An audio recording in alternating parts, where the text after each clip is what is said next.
আড়ালিয়া পঞ্চবটি বাজারে শুক্রবার রাত 2টো নাগাদ অগ্নিকাণ্ডে 12টি দোকান সম্পূর্ণ ভস্মীভূত হয়ে যায়। 4টি গ্যাসের সিলিন্ডার বিস্ফোরিত হয়। ক্ষয়ক্ষতির পরিমাণ প্রায় 35 লক্ষ টাকা। তবে অগ্নিকাণ্ডের সূত্রপাত কিভাবে তা জানা যায়নি।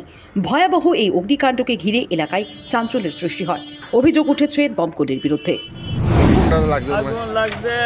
আমি খবর পাইছি 2:10 এখানে শুনতেছি পুনে 2টার সময় লাগবে। তখন আমি তাড়াতাড়ি আইছি, আয়ার পাইছি কিতে একটা প্রিয় আর 5 হইলে একটা। তখন আমার আগুন লাগতেছে না। হ্যাঁ, তখন আমার বাড়ির থেকে ফোন করে কইতেছে তখন তো তোমার দোকানে আগুন লাগতেছে না, তুমি তাড়াতাড়ি আইও। আইতে বাস তখন দিকে বাস হয়ে গেছে একজন। এরপর আয়া শুনলাম ফায়ার সার্ভিস আইতে দেরি হচ্ছে। একটা ফায়ার সার্ভিস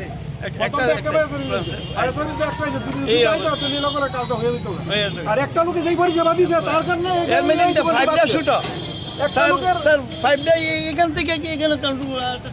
একটা লোকের পরিষেবা ফায়ার সার্ভিস আর আমরা এই দোকানটি পাচ্ছি না। এই দোকানটি পুরো রাস্তা একটা লোকের পরিষেবা খুব ভালো দিছে। এবং যদি আর দুজন থাকতো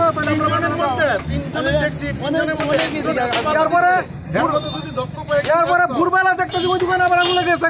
আমি তারা কইতেছি একটা ইঞ্জিন আসিল, তারপরে কইতেছি বলে আপনারা এই ইয়ে আগুন লাগছে। এরা কোনো কর্ণবাদী করে না, ইয়ে নাই, আমরা স্টাফ নাই, গাড়ি নষ্ট, এই তারা এইভাবে কইতেছে।